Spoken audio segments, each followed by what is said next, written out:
Bonjour à tous. Un certain nombre d'entre vous s'interrogent sur comment fonctionne la politique du logement dans notre village.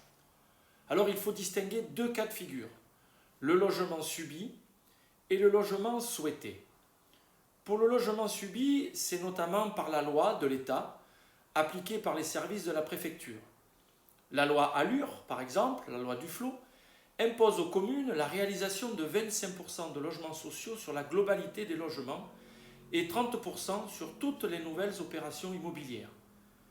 Bien que la commune favorise régulièrement la construction de logements sociaux, les obligations de l'État nous imposent d'en construire 300 supplémentaires. Et nous en sommes donc très loin, et pour comme toutes les communes voisines, ces objectifs sont tout à fait irréalistes.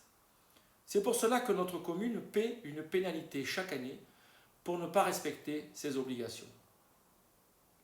Les demandes explosent car la précarité augmente, notamment les divorces qui obligent les familles à se loger en double.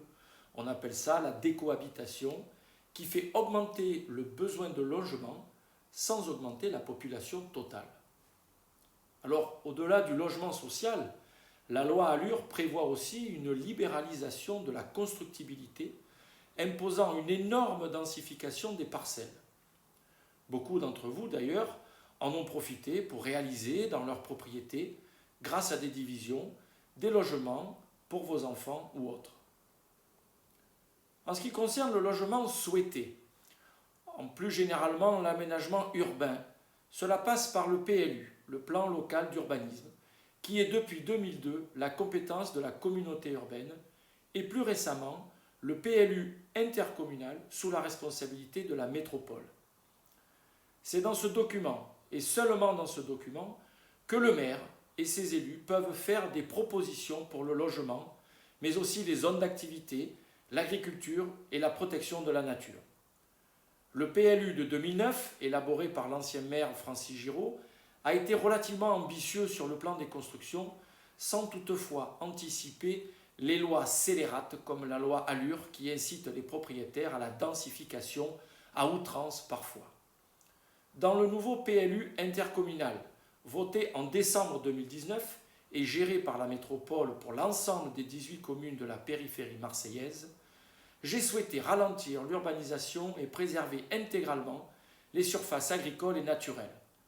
Aucun lotissement n'est donc prévu dans ce document et j'ai même fait enlever la zone constructible prévue depuis 30 ans au cimetière. Ainsi, l'accroissement démographique de notre commune devrait ralentir et ne se concentrer que sur le tissu urbain existant. Dans tous les cas, tous les permis de construire et actes d'urbanisme en cours sont consultables en mairie en toute transparence. Alors vous l'avez compris, l'urbanisme est une chose complexe, délicate, qui doit satisfaire à la fois le besoin légitime de construction pour nos enfants qui souhaitent rester sur le village, mais aussi les attentes des personnes en situation familiale difficile, respecter aussi les règles imposées par l'État, mais toutefois sans tomber dans l'excès d'urbanisation qui bouleverserait l'économie du village et de ses services. L'art est donc de mettre le curseur au bon endroit, modération pour conserver l'équilibre de notre village. À bientôt.